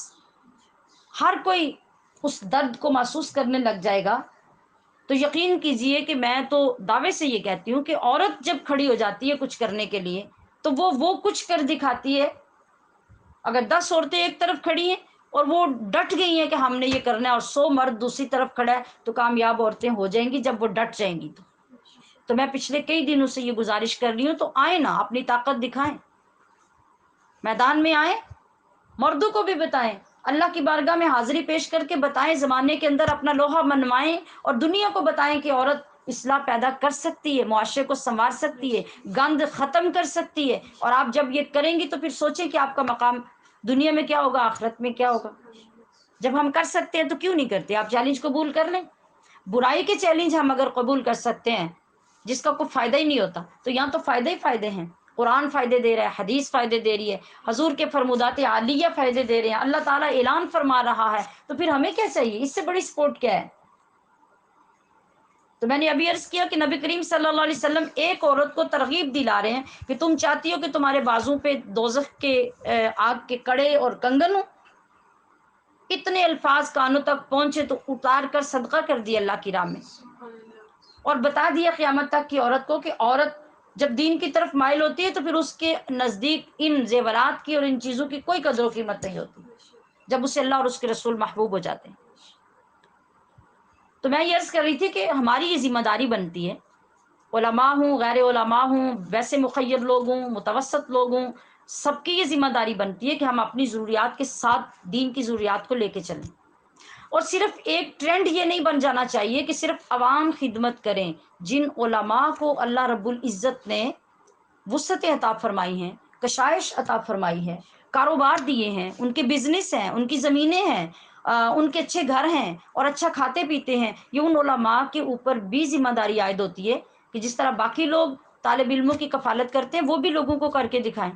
اپنے مدارس کے اندر پڑھنے والے بچوں میں کتنے فیصد بچوں کو وہ خود سنبھال سکتے ہیں، وہ سنبھال کے لوگوں کو دکھائیں کہ ہم ذاتی طور پہ اپنی اولاد کی طرح ان بچوں کو پال کے پڑھا رہے ہیں. اور ہاں، جو سفید پوش علماء ہیں ان کے ساتھ لوگ ملیں اور لوگ مل کے ان کی خدمت کریں اور پھر اپنے عوام کو خود اندھیروں سے نکال کے اجالے کی طرف لائیں. یہ کام ہم بہت اچھے طریقے سے کر سکتے ہیں. ہم جن کی اقتداء میں چل رہے ہیں، حضرت امام اعظم ابو حنیفہ رحمۃ اللہ تعالی علیہ کا اپنا جو کردار تھا دین کے لیے، جن کو ہم ماڈل مانتے ہیں اور جن کے پیچھے چل رہے ہیں، تو آپ کاروبار کرتے تھے، مضبوط کاروبار تھا آپ کا، اور آپ اپنے علاقے میں اور مدارس کے اندر دیکھتے تھے کہ جہاں پہ طالب علم پڑھتے تھے، تعلیم حاصل کرتے تھے، دین سیکھتے تھے، تو آپ اپنا بزنس کر کے جو اپنا کاروبار ہوتا تھا اس کی جو کمائی ہوتی تھی وہ مدارس میں بھیجتے تھے اور اس سے طالب علموں کو پڑھاتے تھے، اور خود قیامت تک کے لیے وہ امام اعظم ہے. اس کے باوجود انہوں نے یہ تو نہیں کیا کہ میں دین کی خدمت کر رہا ہوں تو یہ کوئی بڑا احسان تھوڑا ہے میرا. انہوں نے اپنے پیچھے ہزاروں پیدا کیے. تو یہ رول ہم بھی آج ادا کر سکتے ہیں، اور میرا خیال ہے کہ جب ہم خود اپنے ہاتھ سے بھی کرتے ہیں تو ہمارے ساتھ چلنے والے بہت سے تیار ہو جاتے ہیں. اور جو علاقے سفید پوش ہیں، جیسا کہ میں نے ایک عرصہ آزاد کشمیر کو وزٹ کیا، وہاں کام کیا، وہ بڑی مشکلات کے حالات تھے جن میں ادارے بننے شروع ہوئے، اور الحمدللہ آج تو وہاں بھی جگہ جگہ پہ ادارے بن گئے. اور جس وقت میں ہم نے وہاں پہ آغاز کیا جا کے، اس وقت تو ایک دو اداروں کے علاوہ پورے کشمیر میں کوئی ادارہ نہیں تھا.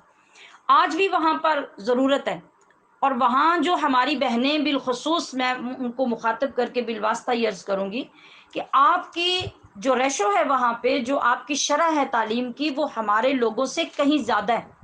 آپ جو وہاں کی خواتین ہیں وہ ہماری یہاں کی خواتین سے زیادہ تعداد میں کماتی بھی ہیں، ہیوی سیلری لیتی ہیں، اور پھر اس کے باوجود ہم دیکھتے ہیں کہ وہاں پہ ادارے مضبوط نہیں ہیں، وہاں کا کام مضبوط نہیں ہو رہا. وہاں بہت سے لوگوں کو آپ کے اخلاص کی ضرورت ہے، آپ کے کام کی ضرورت ہے.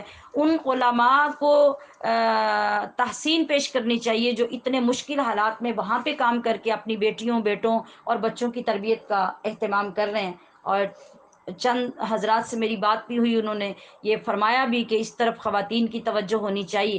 تو میں چاہوں گی کہ آج کی خوبصورت بات اور خوبصورت موضوع کو آپ اس طریقے سے سنیں، سمجھیں کہ بہت جلد اس پر عمل کرتے ہوئے آپ خاص طور پہ کشمیر کی ہماری بہنیں اور بچیاں جو ہیں اپنے علاقے کے اداروں کو سٹیبل کریں، ان کے عقائد کو درست کرنے میں ان کی مدد کریں، اپنے بھائیوں اور اپنے بزرگوں کے دست و بازو بن جائیں، اور انہیں بتائیں کہ دین کا کام آج بھی کرنے کے لیے عورتیں موجود ہیں. تو اگر ہم یہ چاہتے ہیں کہ جو آج اسلام اور مسلمان یہ دونوں ہی زوال، کمزوری اور بے عملی کی پستیوں میں گر رہے ہیں اور انہیں مضبوط کرنا چاہیے، تو پھر مطلوب کیا چیز ہے کہ سب سے پہلے غلامان رسول اور عشاقان رسول کی درسگاہوں کو آباد کرنا پڑے گا۔ دونوں لفظوں پہ غور فرما لیجیے، غلامان رسول اور عشاقان رسول۔ جہاں غلامی نہیں ہوگی وہاں دین نہیں ہوگا، جہاں عشق رسول نہیں ہوگا وہاں بھی دین نہیں ہوگی، وہاں شر ہوگا، سازش ہوگی۔ اس لیے اس چیز کا دھیان رکھنا ضروری ہوگا، ان کی اہمیت کو تسلیم کرنا ہوگا۔ یہی وجہ ہے کہ علماء کرام اور مفتیان اعظام نے ضروریات دینیہ کے پیش نظر اپنے فتاویٰ اور اجتہاد سے قوم کی رہنمائی کی کہ دور حاضر میں آپ لوگوں کے فراڈ سے بچنا چاہتے ہیں، اپنے دین کو مضبوط کرنا چاہتے ہیں، اپنی قوم کو بلندی کی طرف لانا چاہتے ہیں، تو کیا کریں؟ اپنے صدقات، اپنے ہدیے مدارس دینیہ پہ خرچ کریں اور اسلام کو ایک نئی زندگی بخشیں۔ خرچ کرنے کے البتہ چند طریقے ہیں۔ یہاں پہ کوئی اگر یہ اعتراض کرنا چاہتا ہو کہ آپ کس کس طریقے سے خرچ کریں گے، تو اس کے کئی طریقے ہوں گے۔ ایک تو یہ کہ وہ جو طالب علم سفید پوش ہیں، جن کے والدین سپورٹ نہیں کر سکتے، یہ جو ہدیے ہوں گے یہ ان پہ ڈائریکٹ خرچ کیے جائیں گے۔ دوسرا یہ ہوگا کہ یا پھر ان کا جو ایک وہاں پہ ادارے میں جو ان کا ایک سربراہ ہوگا، جو ان کا بحیثیت وکیل ان کی خورد و نوش کا، ان کی کفالت کا، ان کی تعلیم کا انتظام کرتا ہے، تو ان کا سرپرست سمجھ کے اس کو دیے جائیں اور وہ ان کی طرف سے ان کی ضروریات کے لیے جہاں مناسب سمجھے وہ وہاں پہ خرچ کرے۔ اور تیسری یہ کہ ان کے جو اپنے اخراجات ہوتے ہیں، وظائف ہوتے ہیں، ان کی حیثیت سے ان کو دیے جائیں اور وہ اپنے ڈیوز پھر خود اپنے ہاتھ سے اداروں کو پے کر لیں۔ اس طرح مختلف طریقے جو علماء کرام نے فرمائے ہیں، ان کی روشنی میں ہم مل کر اپنے دین کو بہت طاقت دے سکتے ہیں، بہت مضبوط کر سکتے ہیں اور اپنے اداروں کو اسلام کے صحیح معنوں میں قلعے بنا سکتے ہیں، جس کی اشد ضرورت ہے۔ اور میں نے کہا کہ جب ایک عام بندہ جھوٹ اور فراڈ کر کے ہم سے زکوٰۃ لے جاتا ہے اور وہ مستحق نہیں ہوتا، تو نتیجہ کیا نکلتا ہے؟ نہ ہماری زکوٰۃ قبول ہوتی ہے اور نہ اس کے لیے وہ حلال ہوتی ہے، تو دونوں خسارے میں گئے۔ جبکہ جب آپ نیک نیتی سے اور اسلام کی زندگی اور اس کی احیاء اور اس کی ترقی کے لیے جب آپ اپنی رقم، اپنی دولت، اپنے مال کو پاک کرنے کے لیے خرچ کرتے ہیں، تو پھر کیا ہوتا ہے؟ پھر آپ کی وہ زکوٰۃ بھی ادا ہوتی ہے، جو اجر آپ کو پہلے ملنا تھا اس سے پتہ نہیں کتنے 100 درجے زیادہ اللہ پاک اجر کا وعدہ بھی کرتا ہے۔ اور اس صدا کرنے والے کا، خدمت کرنے والے کا جو مقام ہوتا ہے، ایک مرتبہ ایک کسی اللہ والے کے ادارے میں ایک شخص بڑی دل جمعی سے اور بڑے اخلاص سے طالب علموں کی خدمت کے لیے کبھی سبزیاں، کبھی اناج، کبھی گھی اور کبھی کچھ، ہر چیز، یعنی اخلاص اتنا ہے اور انکساری اتنی ہے کہ ہر چیز اپنے کندھوں کے اوپر لاد کے لاتا ہے۔ تو طالب علم جو ہوتے ہیں، زمانہ ہے جو طالب علمی ہوتا ہے وہ ایک اپنا زمانہ ہوتا ہے، اور اس میں ہر چیز کا مذاق بنانا اور اس کو اس طریقے سے ذکر کرنا یہ مشغلہ ہوتا ہے طالب علموں کا۔ تو جب ہر روز وہ شخص جو ہے وہ اس اخلاص کے ساتھ اپنے کندھوں پہ چیزیں لاد لاد کے لاتا، تو وہ بچے جو ہیں وہ عربی جب پڑھ رہے ہوتے اور الفاظ عربی کے پڑھتے، اور وہ جس طرح سے ہوتا ہے کہ کبھی گردان کو وہ بنا لیا اور کبھی کسی عربی کے فقرے کو مذاق بنا لیا۔ اب اسی طریقے سے وہاں پہ ان بچوں نے لفظ حمار جب پڑھا اپنی عربی کی کتاب میں، تو اس شخص کو دیکھا کہ وہ اسی طرح سے جیسے گدھا، حمار گدھے کو کہتے ہیں، تو وہ اسی طرح جیسے گدھا لادا ہوا آتا ہے سامان کے ساتھ، تو وہ بندہ اس طرح حال 1-2 دن کے بعد مدرسے میں آتا اور اس طرح لدا ہوا ہوتا۔ طالب علموں نے مذاق میں اس کو حمار کہنا شروع کر دیا، ھذا حمار ہونا، وہ جملہ بن رہا تھا، جملہ اسمیہ، وہ بناتے بناتے سیکھتے سیکھتے انہوں نے یہ کہا جی بھی ھذا حمار ہونا، ہمارا جملہ بن گیا۔ اب یہ بات ہوتے ہوتے اس شخص تک پہنچی کہ میں تو ان لوگوں کے لیے اتنی قربانی دیتا ہوں اور اتنے اخلاص سے میں لاتا ہوں سامان، تو یہاں یہ طالب علم ایسے ہیں کہ یہ میرے ساتھ یہ کرتے ہیں۔ اسے بڑا دکھ ہوا، بڑی تکلیف پہنچی۔ اب ایک دن کیا ہوا کہ سوتا ہے تو خواب میں دیکھتا ہے کہ قیامت ہے اور لوگ جنت میں، دوزخ میں جا رہے ہیں، تو وہاں پہ جو اس ادارے کے جو طالب علم ہوتے ہیں وہ وہاں کھڑے ہوتے ہیں، تو اللہ کریم فرماتا ہے کہ تم لوگوں کو جنت کا حکم دے دیا، تم کیوں نہیں جا رہے؟ تو جو طالب علم ہیں وہ کہتے ہیں کہ ہم جنت میں نہیں جائیں گے۔ سوال ہوتا ہے کہ کیوں نہیں جائیں گے؟ تو کہتے ہیں کہ جب تک ہمارا حمار ہمارے ساتھ نہیں آئے گا ہم جنت میں نہیں جائیں گے۔ تو وہ شخص اس کیفیت میں اٹھا اور سرشاری کے ساتھ اٹھ کر آیا اس ادارے میں، آ کے ان کا شکریہ ادا کیا کہ تم لوگوں نے مجھے قبول کیا تو رب کے ہاں میرا مقام کیا بنا۔ تو دین پر اور دین سیکھنے والوں پر جب ہم خرچ کرتے ہیں تو اس کا مقام اس طرح بڑھتا ہے، اور وہ پھر ہر ایک کو اپنے مطابق اس کا اجر اللہ تبارک و تعالیٰ عطا فرماتا ہے۔ تو اس دور میں یہ شدید ترین ضرورت ہے کہ ہم اپنے اپنے علاقوں کے اندر اللہ کے یہ مقدس گھر آباد کریں اور مقدس معاشرہ بنانے کے لیے پہلی اینٹ رکھیں، اور اپنے علاقے کے علماء کے دست و بازو بنیں، اور ان اپنے صدقات کے ذریعے سے نہ صرف اپنے مال کو پاک کریں بلکہ اپنی نسلوں کو پاک کریں۔ اللہ رب العزت ہماری اس بارے میں مدد فرمائے۔ میری آج کوشش تھی کہ جو فطرانہ اور فدیہ ہے اس کو بھی اس کے ساتھ ذکر کر دیا جائے، لیکن اب بہت طویل بیان ہو جاتا ہے اور آپ لوگ بھی شاید تھک جاتے ہیں، تو انشاءاللہ العزیز میں آج کل میں جو ٹائم ہے ان دونوں چیزوں کو بعد میں کلپس کی صورت میں ریکارڈ کروا کے آپ کی خدمت میں پیش کر دوں گی۔ اللہ رب العزت ہماری اور آپ سب کی محنت کو قبول فرمائے۔ وما توفیقی الا باللہ۔